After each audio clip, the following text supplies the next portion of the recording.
Good afternoon. I'm Alicia Guerra. I'm Vice Chair of Legal Needs of Children Committee with the Florida Bar. Welcome to this presentation on parents' right to counsel and ineffective assistance of counsel in Chapter 39 proceedings, brought to you by the Legal Needs of Children Committee. Today's presentation is geared to support you in your board exam study.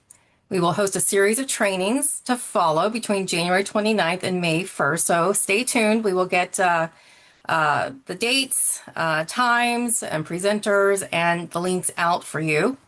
Our presenter today, to start us off in the series, is Anne Marie Perine. She's an Assistant Regional Counsel Supervising Attorney in the Second Circuit with the Office of Criminal Conflict and Civil Regional Counsel in the First Region.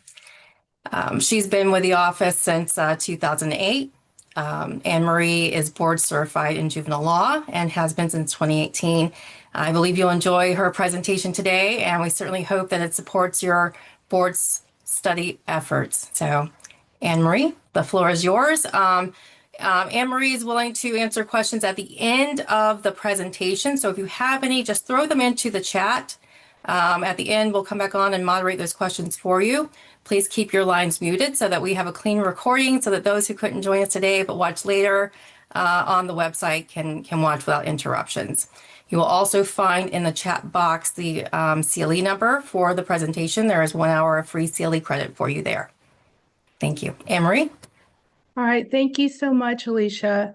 My name is Anne Marie Perine. I'm going to just give you a little history about myself. I was originally a DCF attorney. I joined in 2021 in Jacksonville, ended up moving to Tallahassee, where I became a DCF supervisor, where I worked there for several years. After that, I left and joined the Parents Registry, where I had my own law firm and worked with parents for about 3 years until the legislature decided that we needed to be more cost effective and created regional counsel. And I'm in the first region up in Tallahassee. And I joined regional counsel there when it started and have been there since. I am the supervising attorney for the Second Circuit on the civil dependency side. I'm also over our parent support specialist program, which is our social worker program. And I also supervise appeals, the civil and dependency appeals for regional counsel. And as you said, I'm board certified in juvenile law. Thank you so much for having me here. All right, so today the first thing we're going to talk about is parents' right to counsel. And if you will see as you go through the presentation that I have broke it down and tried to find everywhere in the statute and the rules that this is brought up, and it is brought up a lot. Let me move to the first screen here. All right, parents' right to counsel. And then, so what I wanted to do was to look at the definition of parent, because I want to also start off with who's not included in the right to counsel. So there's an understanding of only parents are entitled to counsel. So under the statute, of course, a parent is a woman who gives birth, a man whose consent to adoption is required in Chapter 63, a legal father, adoptive mother or father. Most importantly, it does not include an individual whose parental relationship to the child has been legally terminated or an alleged prospective parent. And we have a lot of those that come into our courtroom. And the question is, when are they entitled to counsel? So here's also our definition of legal father, a man married to the mother at the time of birth, or paternity has been determined in a court that has jurisdiction. A mother, if the mother was not married to the father at the time of birth or conception, the term means a man named on the birth certificate, or through a court order, Department of Revenue, or in the DCF case. And on the first one, on the man married to the mother at time of conception, it also says, or paternity has been otherwise determined. We're talking about where a case has been a father's been disestablished. Another father's come in and been established. So, all right. Here's some definitions. And first I broke it down by statute and then by the rules. So in 3901, which is where all our definitions are, we have the definition of party. And what most important here is it means a parent or parents of the child. Then we have the definition of prospective parent. It means a person who is claimed to be or has been identified, but they are not yet a legal parent. I also include the definition of participant because it also says an identified prospective parent is also a participant, and which means that they're not a party at that point.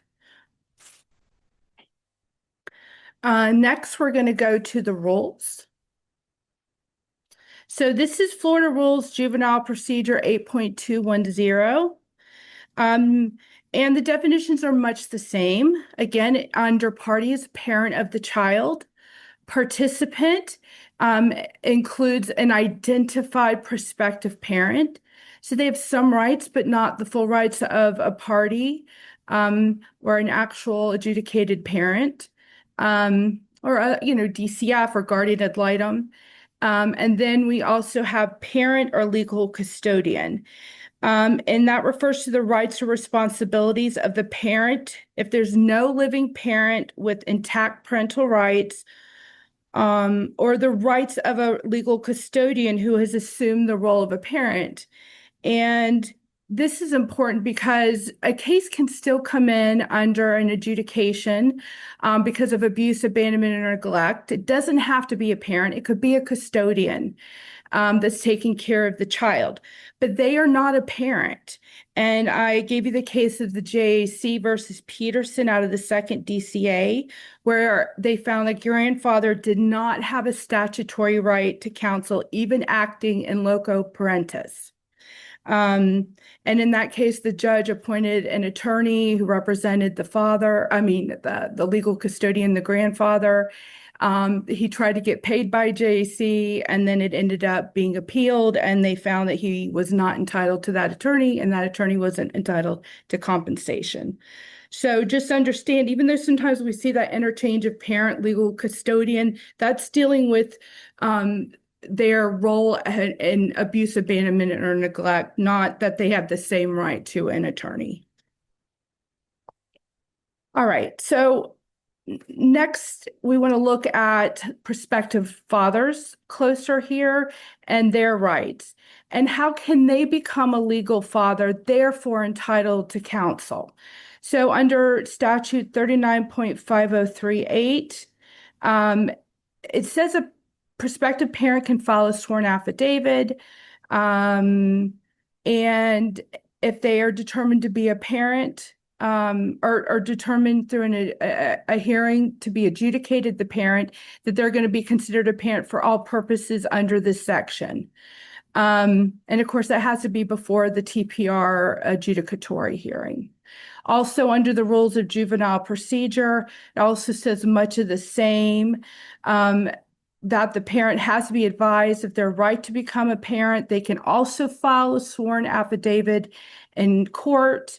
And if they seek, it can be under Chapter 742, Chapter 39. Sometimes the judge will be the one that does both proceedings, especially in my courtroom when this happens occasionally.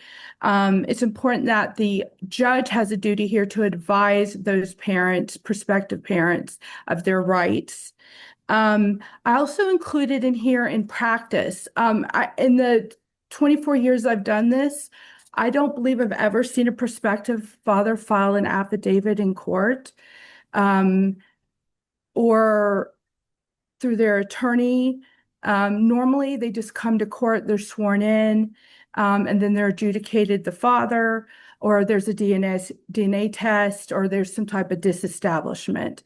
But I don't know if that's normal in other areas. Other attorneys I know the practice is much the same as mine, but I just wanted to bring that up, that that's quite unusual in where I've practiced in other attorneys.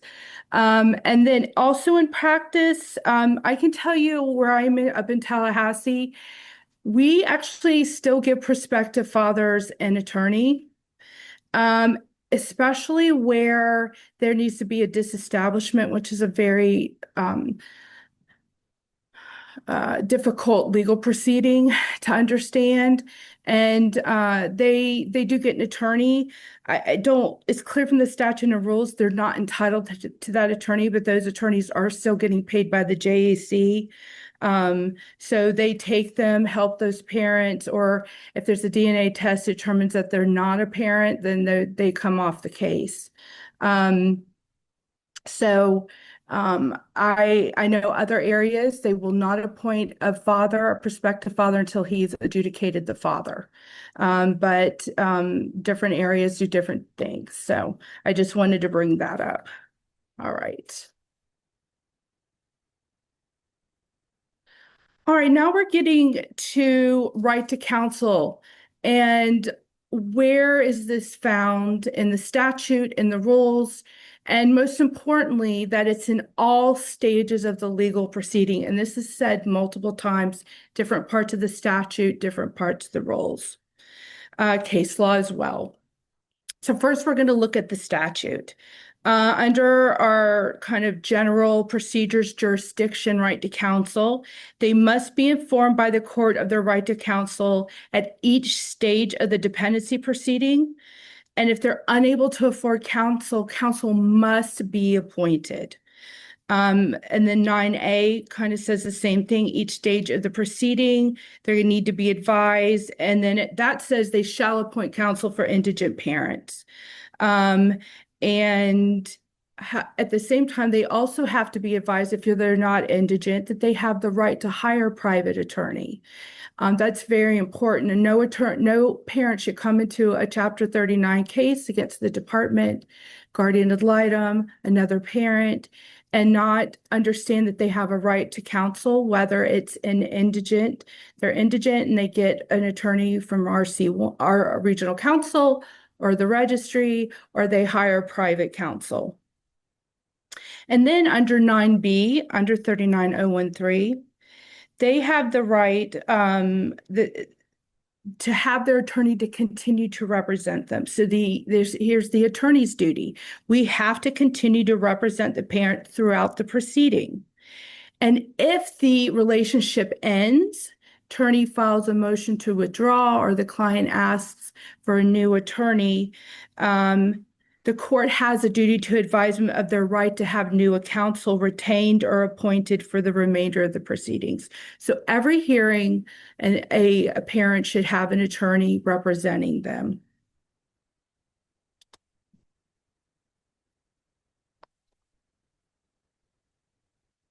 All right, so again, we're still looking at right to counsel. Now we're looking at the rules. Very much the same, each stage of the proceeding. They have the right to counsel. They shall appoint to indigent parents. And they also add number 3, whether the right to counsel is understood. In practice, once it's determined they're indigent, there's no greater understanding happening if they understand that or not. The judge is just going to appoint them an attorney. Where this comes into practice, I believe, is where the client is rejecting an attorney. And I'm sure we've all seen that, where they're like, no, I'm fine. I can handle this. And the judge is like, no, you really need an attorney to do this. And the judge will explain that to them in different ways, multiple ways. And most of the time they then realize how important this proceeding is, and they accept appointment of counsel. So there's very little questioning in most of the courtrooms I've ever been in, and other attorneys. They're supposed to fill out a financial affidavit. Sometimes that happens, sometimes that doesn't. Sometimes the judge asks questions, whether or not how much money they have, how much they make.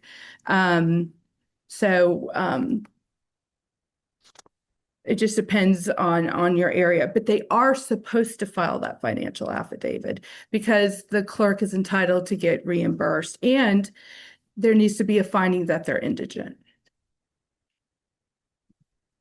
All right, so now we're going to go through the different areas in the proceedings where they're entitled to counsel and what it says. So under a shelter hearing, 39.402, it's very clear from day one, from that shelter hearing, they are entitled to counsel. So the first thing, even before the hearing, is that they're entitled to written notice. So usually DCF gives them a pamphlet that tells them that they have the opportunity to be heard and to present evidence at the shelter hearing and the right to be represented by counsel. And if they're indigent, they will have a counsel appointed to them. If they're not, then that it's really best for them to come with an attorney. It also goes in that if the parents appear and they request that it be continued to allow them to consult with legal counsel, that can happen for 72 hours. I'll talk about that a little bit later, but that is under the statute here. But we'll talk about that a little bit later. All right, continuing with your right to counsel at a shelter hearing, 39.4028C2 tells you the duties that the judge must do in a shelter hearing. They must inform the parent of their right to counsel to represent them, and at each subsequent hearing or proceeding. So the judge should orally be saying that to the parents, and the parents understand that they have that right. The shelter order itself should be stating and have written findings that the court notified them of their rights, and that right continues at each subsequent hearing, and their right of appointed counsel. So that should be in all shelter orders.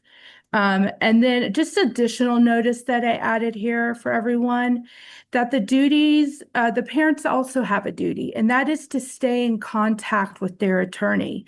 If their email changes, their phone number changes, their address changes, they have a duty to let us know, because we're often tracking them down, and that's the truth.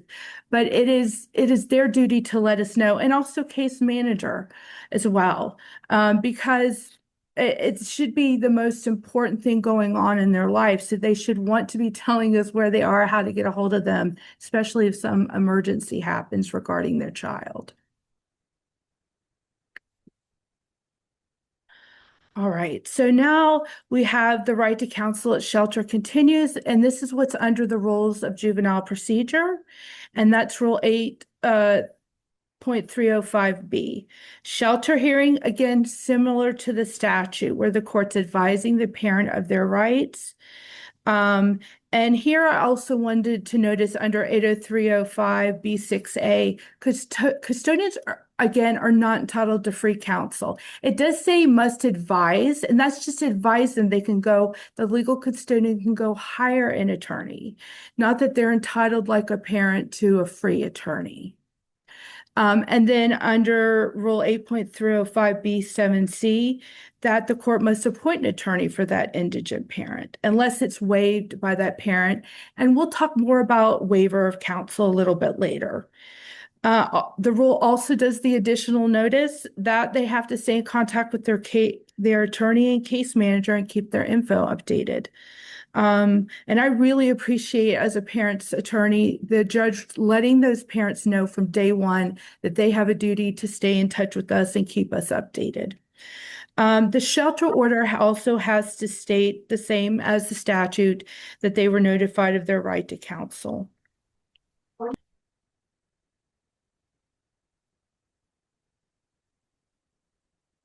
All right, so now we're going to talk about the right, which we talked about a little earlier under the statute, that at a shelter hearing, a parent can request a continuance.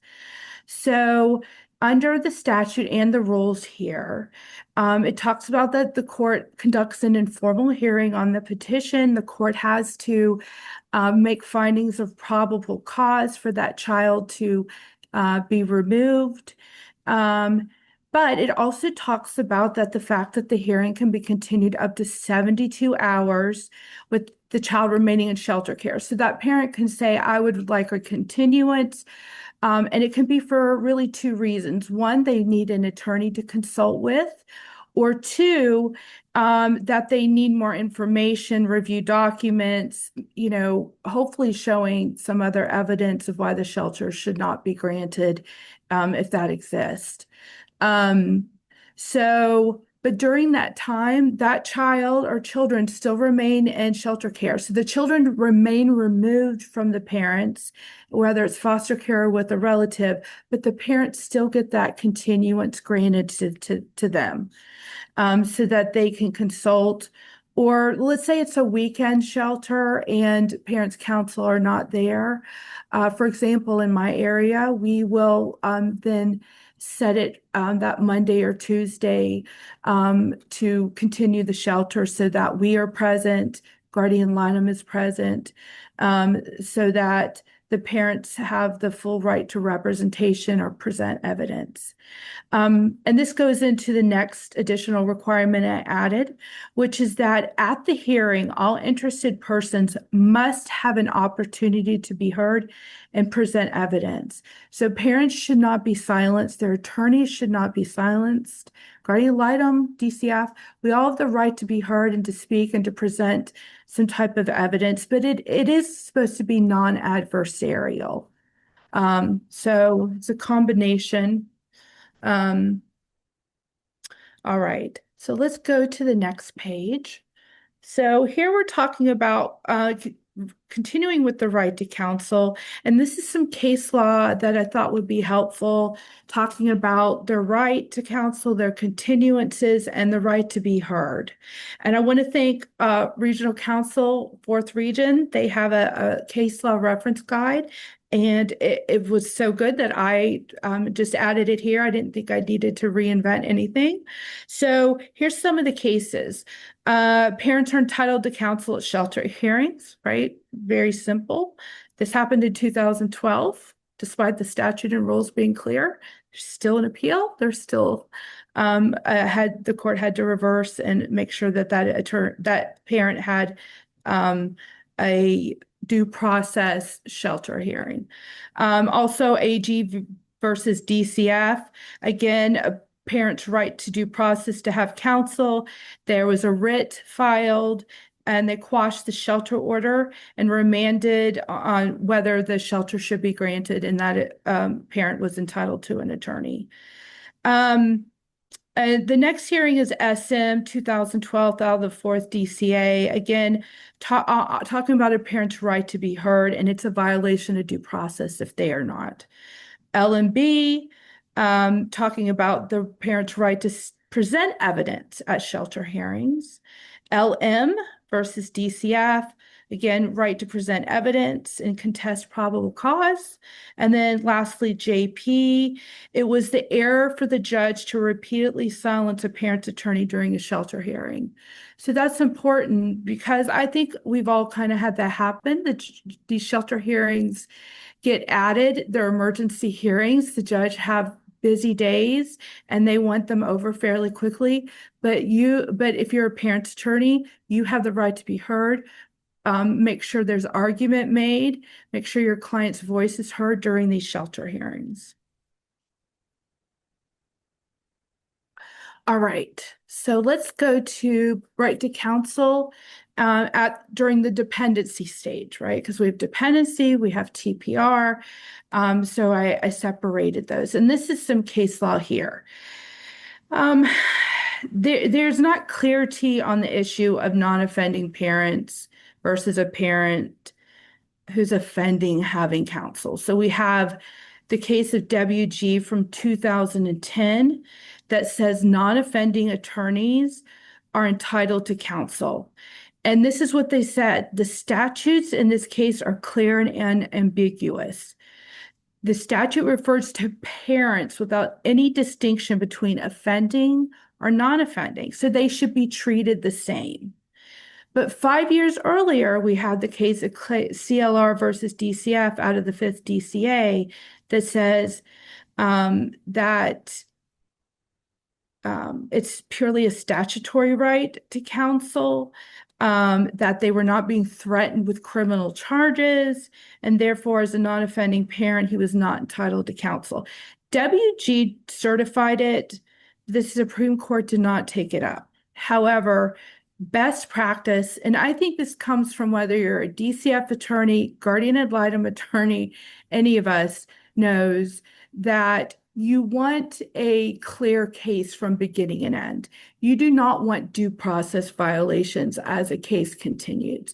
So best practice to me and to most attorneys who've done this is to make sure whether you're offending or non-offending, you are given an attorney from the very beginning to represent you if you're indigent, or making sure they know they can hire a private attorney, but they have that attorney because it can affect permanency of the child. And you don't want an appeal that happens and then everything comes back because that attorney never had, that client, that parent never had a attorney. In addition, sometimes those non-offending become offending. They don't step up like they were supposed to. They commit their own act of abuse, abandonment, or neglect. And so for them to have attorneys from the beginning protects due process. And then also, I think you'd hear the department in guardian ad litem say that it makes their job easier to be working with an attorney than with a pro se client. So to me, that is absolutely best practice. And you want a parent to have a meaningful chance to do a case plan and understand why they should be doing that case plan, or maybe making sure the child's doing services. All right. All right. So now we have right to counsel, dependency stage, continuing with the case law. This is the first one is a JAC versus Peterson case. And it states the law recognizes a constitutionally protected interest in preserving the family unit and raising one's children, and that potential permanent loss of parental rights entitles a parent to appointed counsel. Then we have AG versus DCF. And this is talking about the responsibility of the judge to ensure that they're given that counsel. It is the judge's responsibility that that statute is followed, the rules are followed, and that they're informing that parent of their rights. And it is considered fundamental error, which can be addressed for the first time on appeal. And then the next case I also have is the interest of SS versus DCF.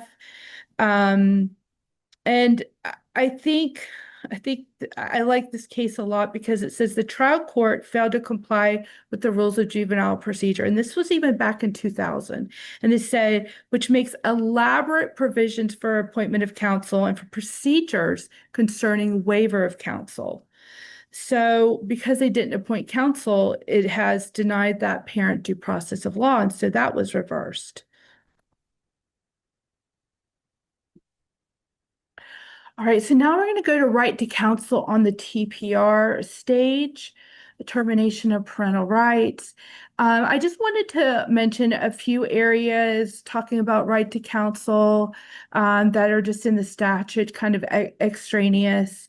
First, what the TPR petition actually must state that the parents and child were informed of their right to counsel at all hearings.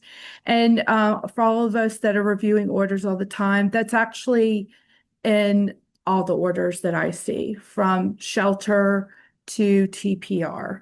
But it is under the TPR's part of the statute. And then also proving appointment of counsel. So DCF can prove appointment of counsel by introducing a certified copy of the order of adjudication or order of disposition that the parent was so advised. So they don't have to go back and prove it. They can present that certified copy. And of course, we see that all the time in our exhibits for a TPR trial.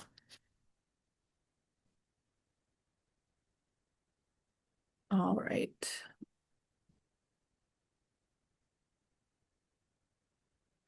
Right to counsel. So first, within TPR, we're going to also break it up. We're going to go to the Florida statutes. I'm going to take a drink of water. All right. Under 39.807, it also breaks down right to counsel. And I have it in caps. The court shall advise the parent of their right to have counsel present, shall appoint counsel for indigent parents. If it is waived, it needs to be knowing and intelligently waived. We'll talk about that more. And also the order shall state and put in the findings in the order that if it was waived, that it was knowing or intelligently waived. And again, this is a duty of a judge to advise. The judge has duties that they must follow to make sure due process is protected. And then we also have under 1B, under 39.071B, that the attorney continues to represent the parent throughout the proceedings. So once that attorney is appointed for the parent, you have to attend the hearings. You are their legal counsel. And it only ends when the court has approved discontinuing the relationship. So that means you filed a motion to withdraw, or, in open court, the client fires you and the judge sees a conflict and the judge ends your relationship. At that time, if the judge does end that relationship, the court has to advise the parent of the right to have new counsel retained or appointed for the rest of the proceedings. And again, appointed if they're indigent, retained if they're not indigent. But that has to be advised. They have to advise that from the very beginning. And at every stage after. We're going to discuss that later.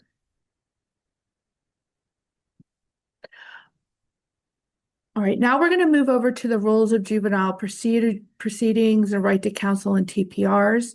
Again, very similar, must advise their parent of the right to counsel. And now we get to something very important, right to an effective attorney and appoint an attorney. So this is where they bring up the right to an effective attorney, which will lead us to ineffective assistance later. But note that in the rules of juvenile procedure, it does say right to an effective attorney. And then under the federal rule, Florida Rules of Juvenile Procedure 8.515, we have that at each hearing, they shall advise unrepresented parents of their right to have counsel present. There is an exception if they've executed a written surrender and consented to the entry of a TPR. This is important where a parent has declined counsel. And they said, no, I don't want it. The judge has done their job, making sure it's knowing and intelligently waived. But that is not a one-time occurrence. At every hearing after that, that judge needs to be reminding that parent, if they're indigent, that they're entitled to court-appointed representation and that they're knowingly, intelligently waived. It's not a one-time thing, and that's it. Every hearing that should be brought up, and it should be brought up by honestly, the DCF attorney should be reminding the court, the guardian ad litem attorney. And if there's parents counsel there, I wouldn't mind as an officer of the court reminding the court that, but that's very important. And then again, repeating, appoint counsel for indigent parents.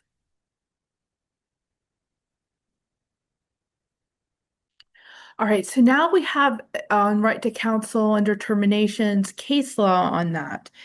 And the first case I have is JCJ versus DCF from 2008. And this was the failure to appoint counsel before TPR can affect the final order terminating the rights. So apparently the court at some point appointed the mother an attorney in August of 2007. But prior to that time, she was neither advised of her right to counsel at each stage or knowingly, intelligently waived that right. So DCF goes in to terminate her rights, and it affected the whole case because it's a due process issue.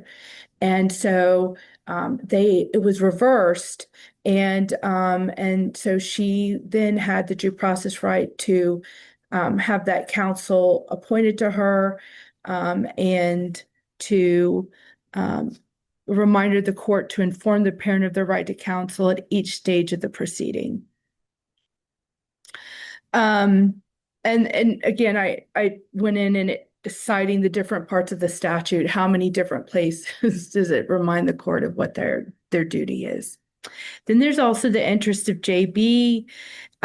So in this one, they failed to advise a parent of their right to counsel at an original dependency adjudication proceeding. And the court says it's not harmless error. Because that dependency adjudication is always used, that order is used as a basis for the adjudication to get to the termination of parental rights, it reversed the case. And so that dependency adjudication was now reversed. So remember, you've got to start from the beginning to make sure that everything is followed, because it could affect permanency and then the termination of the parental rights of the child. Okay, so here's more case law. In this one, the counsel was not present at the first of 4 evidentiary hearings. So, for trials, we often set multiple days sometimes. The attorney failed to attend the first day. I'm not sure how that happened, but they did. And so, even though that attorney was there for the other days, it still affected that parent's due process rights. So that was reversed. And the court said that the right to counsel in termination cases is part of the process designed to ensure that the final result is reliably correct. So again, making sure everything is done correctly as the case continues. And then on the next one, JB versus DCF, which is a first DCA case, the father failed to appear for an advisory hearing and a consent was entered against him, but then appeared at the adjudicatory hearing. And so even though he was a default, there was still NBI that still needed to happen, maybe a few witnesses. Those are usually short, but that attorney that had either previously represented him or a new attorney should have been appointed to finish out the representation to finalize the TPR. So what I do is, I have a client who defaults. I will ask to be discharged at that point because the right to counsel is for each stage of the proceeding, but a TPR is a new stage. But if they then, and I'll tell the court, if that parent reappears, I will gladly reaccept appointment and represent them. It's happened rarely, but still I'm reminding the court of that due process right. If he or she did show up, please reappoint me so that they have counsel there with them. All right, these are just some additional scenarios that I thought about for appointment of counsel that happens. So we have all stages, reminding all stages. So if a case closed in PG and reopened when the permanent guardianship fails, parents should be appointed counsel if they're indigent. Court retained jurisdiction, sole custody one parent, other parent later moves to reopen, still entitled to counsel. Parent files a motion to reopen themselves, entitled to counsel. Files a case closed, files a motion to enforce or modify visitation, entitled to counsel. Also reinstatement of parental rights. I've never had to do one of those. It's so difficult to meet that criteria, but they would still be entitled to counsel. LR versus JF. This case is from the 4th DCA of mother filed a motion to reopen. The court had retained jurisdiction on this one, even though it had closed in the sole custody of the father. But the court did still refuse to appoint her counsel. And they said, no, it's still a DCF case. It still could result in permanent loss of parental custody. And so it was reversed to determine her indigency and appointment of counsel. All right, now we're at due process and waiver of counsel. So here we're talking using same parts of the statute we've already gone through. Let me go to the next one. Procedures and jurisdiction. Here I just want to talk briefly about when it is waived. So court goes, do you want an attorney? They say no. Usually the judge goes, this is why you need it. They still say no. Then the court needs to ask them questions because it has to be waived, has to be knowing and intelligent. They have to make sure that they understand if they have any mental health issues, what is their age? What is their education? Did they finish high school? Do they have some type of disability, especially intellectual? Their experience, nature, complexity of the case. Judge needs to ask lots of questions here to determine to determine that waiver is knowing and intelligent, not a few, many questions to make that determination. It needs to be of record. So on the record. And number three, it has to be renewed at each stage of the proceedings. So I said this earlier too, that it needs to be brought up by the judge at the beginning of each hearing, offering them that chance to have counsel. Again, the exception is if they've filed a surrender. All right, waiver of counsel and TPR proceedings, much the same. It needs to be knowing and intelligently waived. The statute here is 39807. It's brought up under statute 39.808 advisory hearing. Again, informing them of that right. And then under the rules, 8.320B, the rules also go into detail over waiver of counsel, saying much the same, looking at the complexity of the case, other factors of record, and it has to be renewed at each subsequent stage of the proceeding at which the party appears without counsel. So again, beginning of the hearing should start with, do you want counsel? Here is just a breakdown of waiver of counsel. We will be sending this PowerPoint presentation out, but I won't go back over that because I've already gone over it, but I just did a breakdown to be helpful for everyone. Here is case law on waiver of counsel. This was a chapter, first is TMW. This was a chapter 39 private TPR filed by a family member. And again, that father, even if it's a private TPR, it's not brought by the state or, state DCF, they're still entitled to counsel because and they're still entitled to any waiver to be knowingly and intelligently made. It's still their constitutional right to an attorney, and you're talking about taking away their parental rights. In the interest of RK, we have a case with a mother with severe mental health issues. She'd been hospitalized multiple times, and she waived her right to counsel, but there wasn't much of a transcript showing that she was questioned in any manner concerning her right. And also important here was that the record that they did have indicated she did not have the ability to make an intelligent, understanding choice. So when you have clients who are severely mentally ill, have these severe diagnoses, they often have paranoid, delusional, don't trust anyone. They still need to have a counsel appointed to them because they're not knowingly waiving their right. Under KR versus DCF, this case was interesting. This came out in 2023, and this was one of those difficult clients who mistreated every one of his counsel, rude, difficult, and he'd gone through tons of attorneys. And at some point, the judge says, I'm not appointing you another attorney.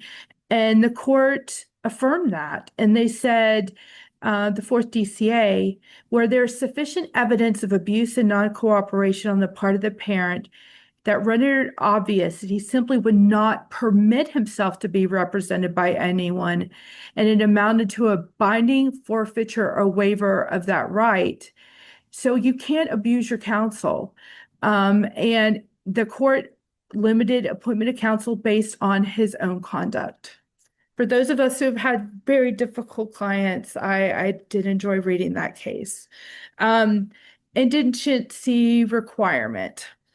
So I won't get into this too much, but just first, I have definition of indigent, someone who is impoverished, credibly poor at different definitions, and unable to afford even services uh, or legal assistance. Um, the clerk next under Florida statute, the indigency statute is determined by the clerk of court, and that's supposed to be after they file that affidavit. Next is appointment of regional counsel. We are up first for appointment on these cases. We are supposed to represent that a parent, and then the next parent on a case would go on the registry wheel to accept appointment of counsel. And we usually cannot represent both parents because there's usually a conflict there somewhere. And that makes sense. We also cannot represent a non-indigent client or a client that has retained private counsel.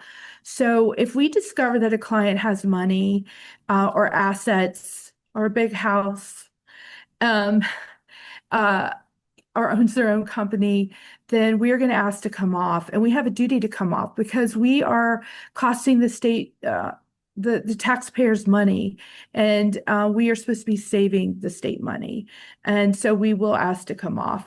And then I just wanted to mention the Platt case, the old case from 1996, that if a parent is found to be indigent, the state must pay for services. So that's an important case that established that when the state action comes in, takes away a parent's children, those parents do not have the money to pay for services, that the state has to pay for those services. All right. So just briefly on dependency and TPR appeals, they're also entitled, if they're indigent, to appointment of counsel on a dependency appeal under 39.5110. They're entitled to one under termination of parental rights under 39.815. Also important is that there's an indigency presumption. So the DCAs assume that if they've already been determined to be indigent, that they're going to remain indigent unless there's some type of evidence to the contrary.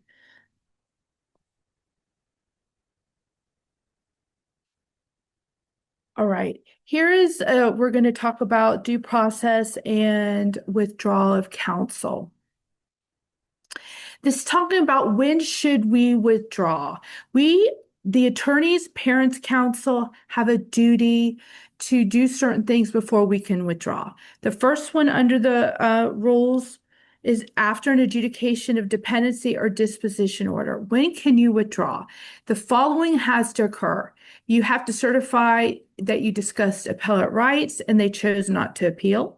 You certify that after discussing the rights, they're electing to appeal and a notice of appeal is filed.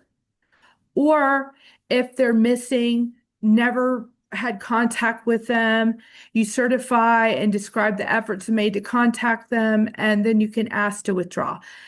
This doesn't happen very often, asking to withdraw in the middle of a dependency case, unless my client's been missing and they've never really been part of the case. I've not heard from them for 8 months and I don't know where they are, then I might ask.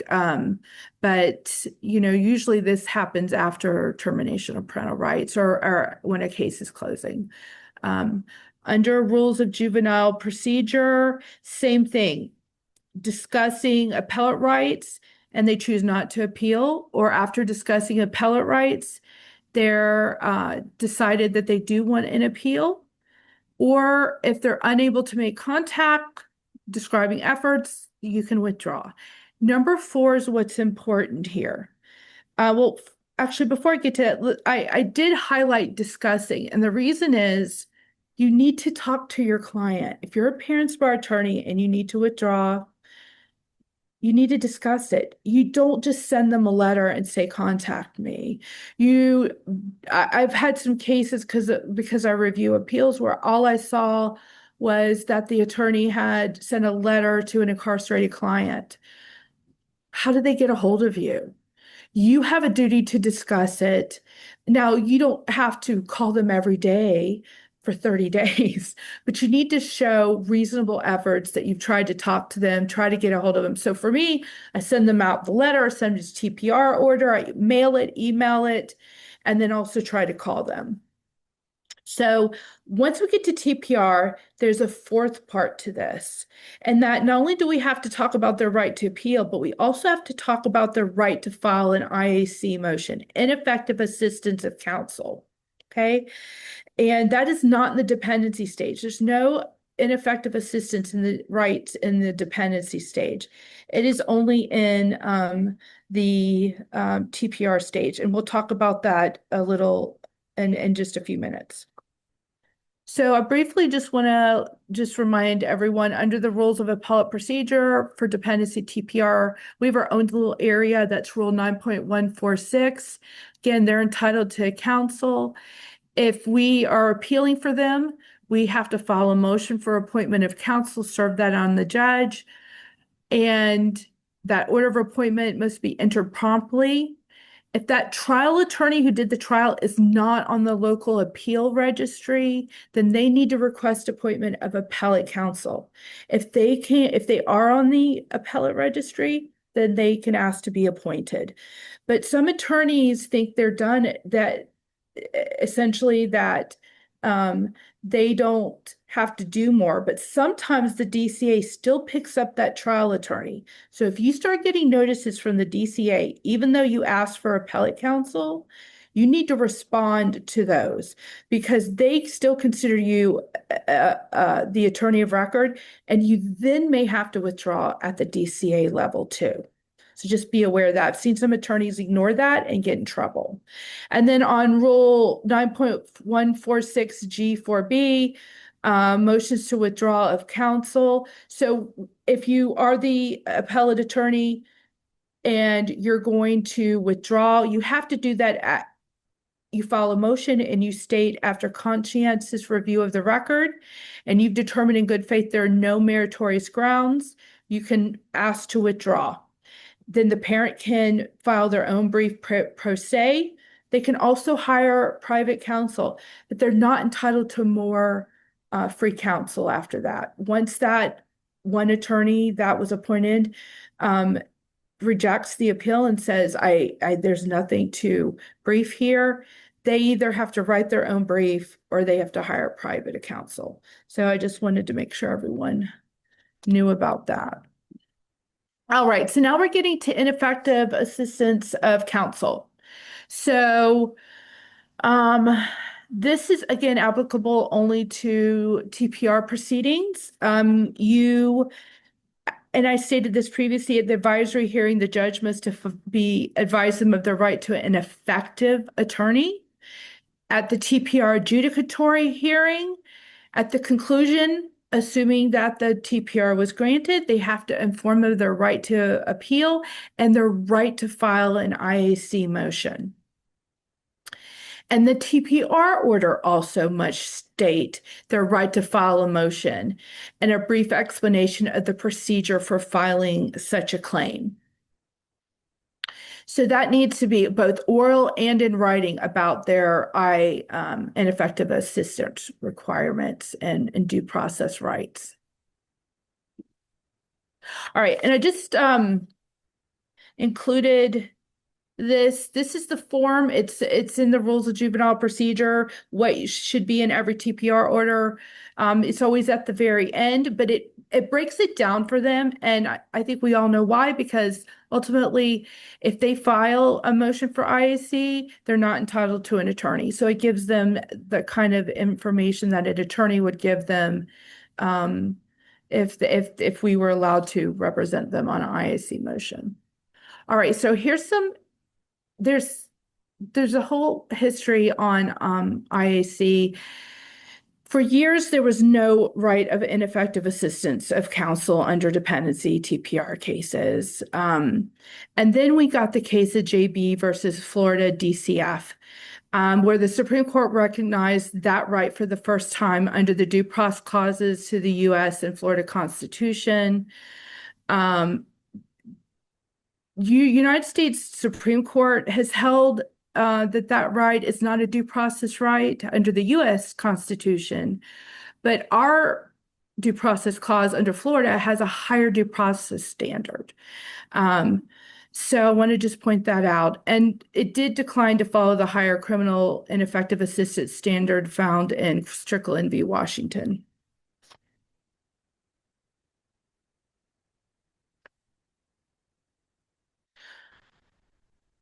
All right, so this case, the JB case, came out of my courtroom. So I have a lot of knowledge of this case. It's an attorney who's now retired.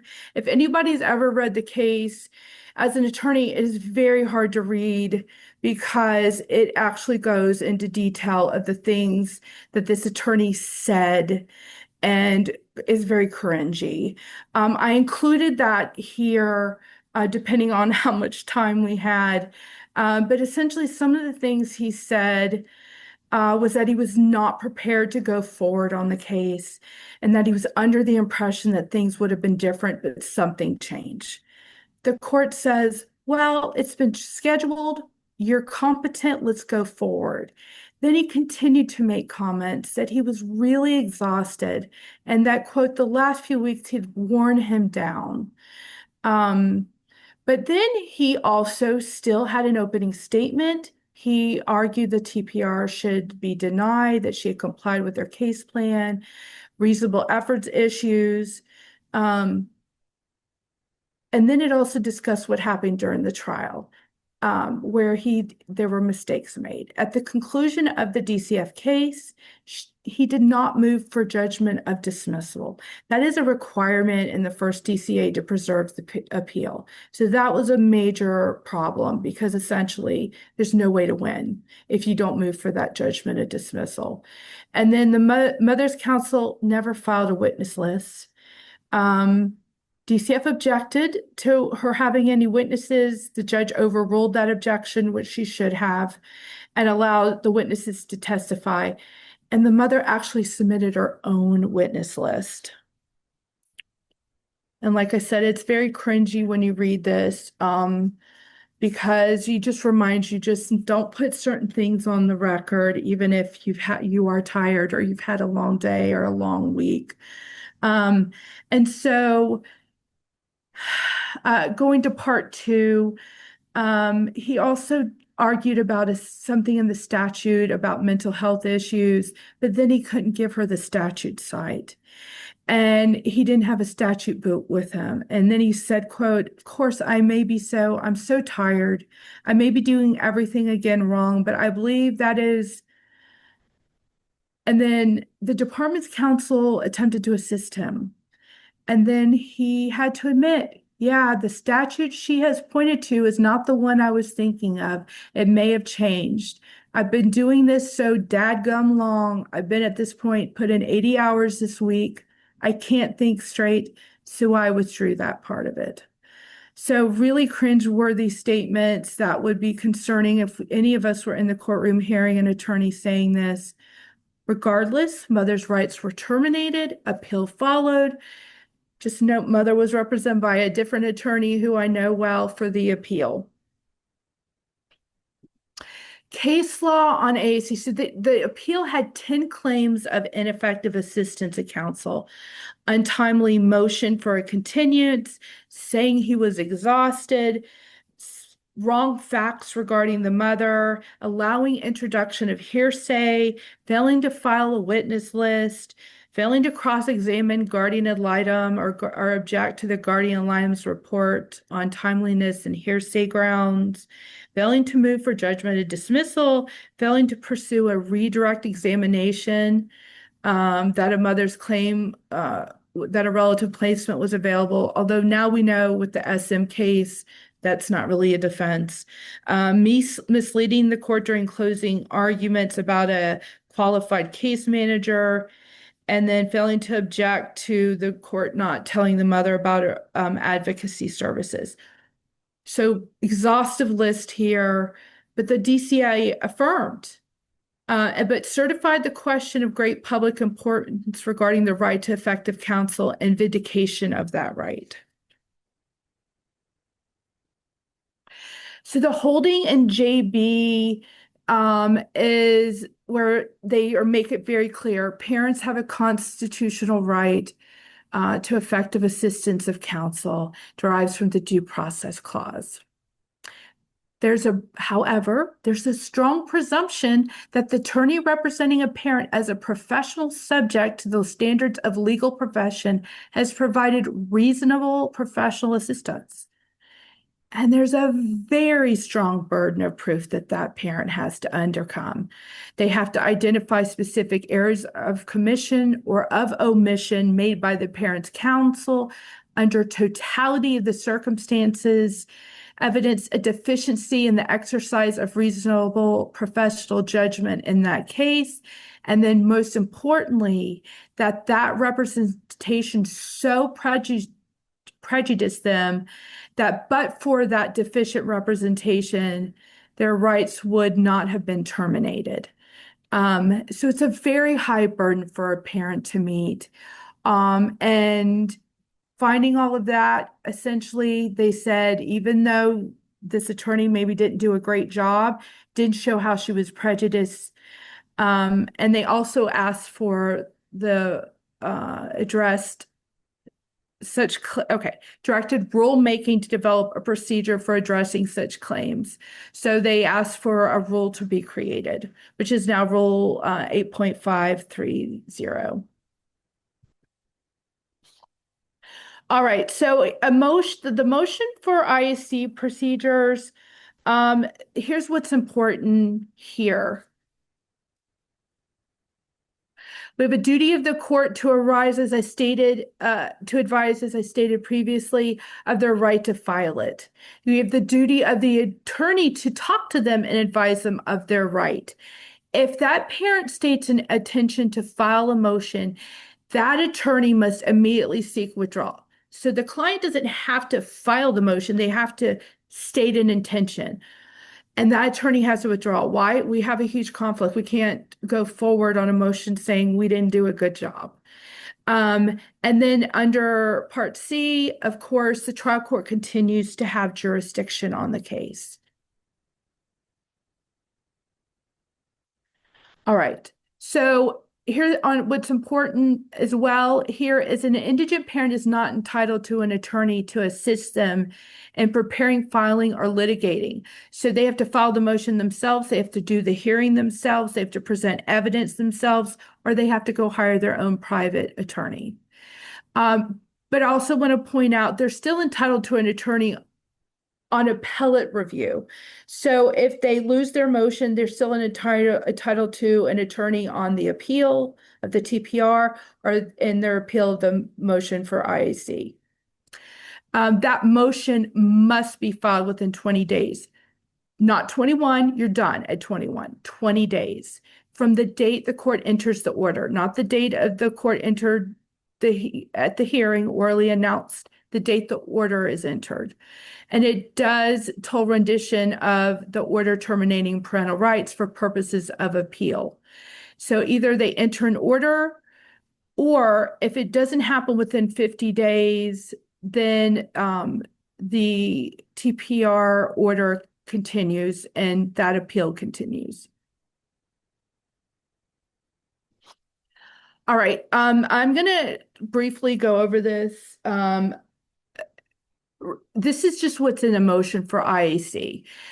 This is what the client needs to put. It's very specific. Acts, omissions, how they failed to provide assistance. Very specific. Not that I don't like my attorney, not just a sentence or two. They have to be very specific about this. Essentially, you would have won at trial, but for their deficient performance. Here's a little bit more info. Amendments to the motion may be filed by a parent, but it still has to be within that 20-day requirement. It has to be delivered to the judge. The clerk immediately has to deliver this motion to the judge. No answer or responsive pleading is required from DCF or the attorney who's been accused of not representing them properly. It needs to be served on all parties. A court can enter a summary denial of the motion. It must be entered within 5 days. If it's insufficient, they can order them to amend it. And also we have a definition I included here of legally insufficient. All right, the order must state the reasons for the denial and that it can only be denied for the legal insufficiency as to the burden of proof. Um, this order for amended motion just says that the court can order that the motion be amended by the client or the parent. An evidentiary hearing must be scheduled, and the rules say as expeditiously as possible. Why? Because you have that 50-day time frame. Because after 50 days, if it's not ruled on, it's deemed denied. And then the notice of hearing, it's very important. It lists the parties and participants and state the issues to be determined and that the moving parent is required to present evidence. Why? They don't have an attorney. So they're helping them as much as possible to know what they need to do. Record, if the judge who's doing the IAC motion did both the TPR trial and IAC motion, they can order an expedited record. If it's a new judge doing the IAC motion, they must order a record. Burden of proof, again, it's the same thing I've already gone over. Errors or omissions would have caused a different outcome. All of the parties may also present evidence, and the order, there must be an order within 5 days.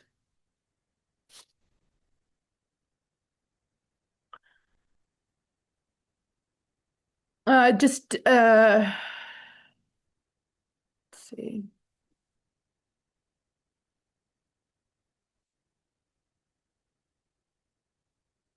All right, ruling and appeal of motion is granted. There has to be a TPR hearing within 45 days, and they get an attorney for that TPR hearing. Motion is denied. It can be, it's a final order for purposes of appeal. Again, failure to enter order 50 days. After 50 days, it's deemed denied with prejudice. There's no right to successive motions, and of course, 9.146 applies. Just additional case law on IAC.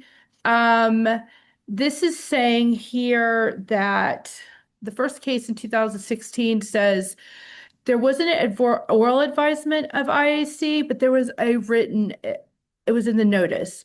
So you had notice, parent. So nothing reversed. BT versus state, Department of Children and Families.